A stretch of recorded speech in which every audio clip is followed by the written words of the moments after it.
যে কারণে ভারতকে তার বাংলাদেশ নীতি বদলাতেই হবে। ধাঁধা বোধ হয় কাটেনি ভারতের।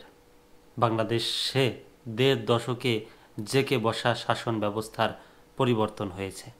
ভারত হয়তো ভাবছে সত্যিই কি করে হলো জুলাই আগস্টের ছাত্র জনতার বিপ্লব।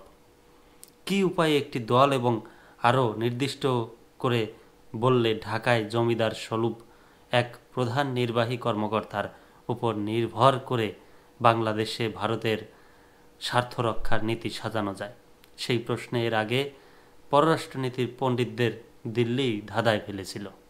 কিন্তু আজকের বাস্তবতা হলো হাসিনা জনরোষের তোলে পালিয়েছেন এবং হাজার অপরাধ করেও তিনি অনুগত্যের পুরস্কার হিসেবে প্রতিবেশীর দুয়ারে ঠাঁই পেয়েছেন। নির্ভরতার কি অপূর্ব প্রতিদান, কি দুর্ভাগ্য অন্য সব স্বৈরাচারী শাসকদের, যারা তাদের অভিভাবকদের দেশে আশ্রয় পাননি। হাসিনাকে আশ্রয় দেওয়ার মধ্য দিয়ে বাংলাদেশের সবচেয়ে দীর্ঘকালীন প্রধানমন্ত্রীকে ক্ষমতা আঁকড়ে ধরে থাকতে পৃষ্ঠপোষকতা দেওয়ার বড় প্রমাণ রাখল ভারত। গদি ছাড়তে বাধ্য হওয়ার আগ পর্যন্ত হাসিনা তিনটি নির্বাচনে কৌশল করে ক্ষমতায় ছিলেন। এ বিষয়ে ভারতের মনোভঙ্গি ছিল হাসিনা চালাকি করে করে ক্ষমতায় থেকেছেন, তাতে ভারতের কি?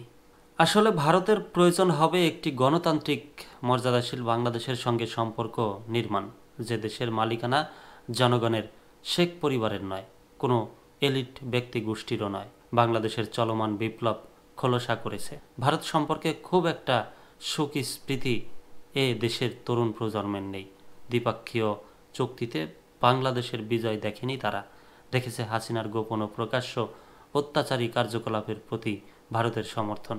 তাই ভারতীয় নীতি নির্ধারকদের উচিত ড্রয়িং বোর্ডে ফিরে যাওয়া। বাংলাদেশ এবং এর ৫০ বছরের জনমিতির ধরন এবং সম্ভাবনা বোঝা ভারতের জন্য গুরুত্বপূর্ণ।